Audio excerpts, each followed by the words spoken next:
Rafael Varane has been described as being a Rolls Royce and an absolute bargain after his $34 million move from Real Madrid to Manchester United. He joins fellow new arrivals Jadon Sancho and Tom Heaton at Old Trafford as manager Ole Gunnar Solskjaer builds the squad to try to improve on the second place they achieved in the Premier League last season. Hey guys, we talk football here, and today we look at if Manchester United are title contenders this season.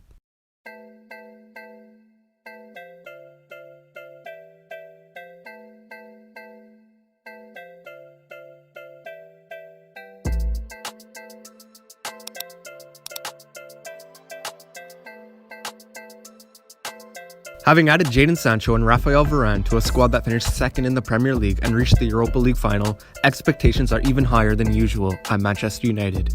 But can Ole Gunnar Solskjaer bring silverware, perhaps even a first post-Sir Alex Ferguson league title, to Old Trafford? Perhaps more than any of the big six sides, Manchester United's transfer business so far this summer looks to have raised them up to a level, and we saw that when Manchester United Football Club absolutely bullied Leeds 5-1 in the first game of the Premier League season. An upgrade alongside Harry Maguire looked like it would be a smart move as the campaign drew to its conclusion. And there was no better option on the market than Rafael Varane. And I think you can't discount Manchester United. They were not far off last year and have gone again, and I think brought in really impressive signings. Solskjaer's team were the second highest scorers in the league last season, but only had the fifth best defensive record. And the hope is Varane, who is quick, strong in the air, and good on the ball, will help improve it. Towards the end of Mourinho's time as manager at Old Trafford, Jose came to believe the club were happy to simply compete in the big competitions. But instead of the board just sitting on their butts this year, the funds have been released and reinforcements have arrived.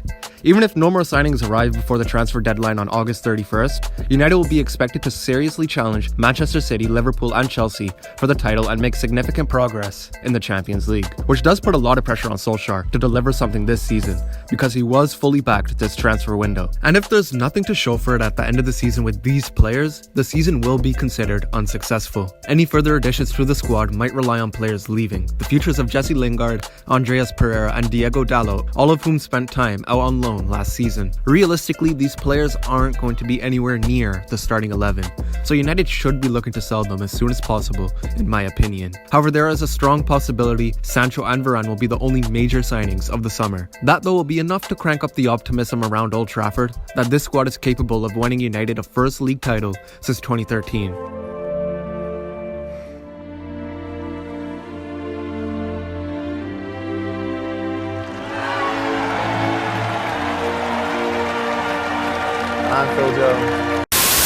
While we know there are flaws for United to address, including a much needed defensive midfielder, this side still has the ability to go all the way. Third in 2019-2020, second in 2020-2021, first in 2021-2022. The added competition for places will raise performance levels. This United team have the potential to hit teams for 4 or 5 goals regularly and should be very entertaining to watch. It is unlikely that Manchester United will lose their fluidity, but with Chelsea, Liverpool and Manchester City as competition, the Red Devils can't afford to concede an early advantage. If Manchester United take their time to establish themselves as Premier League contenders, we could be having conversations about whether they can catch up by Christmas. Suspect results at home have contributed to slow starts in past seasons and left the club with simply too much ground to make up. In front of arguably the division's best back four, United have brought balance into the team with Sancho. Marcus Rashford finally underwent surgery on his long-standing shoulder problem, and Anthony Martial's return to fitness means United have the attacking firepower to match their defensive strength. The timely return of fans means all the ingredients are there for United, who are unbeaten away from home throughout the whole of last season, to turn Old Trafford back into a fortress, and they could have their hands on the biggest prize of all for a 21st time. Though City are still being tipped to defend their Premier League title and they are still the team to beat, there is something stirring at Manchester United. But let us know what you guys think. Can Manchester United win the Premier League title this season? Please be sure to like, subscribe and share, and we'll see you guys on the next one.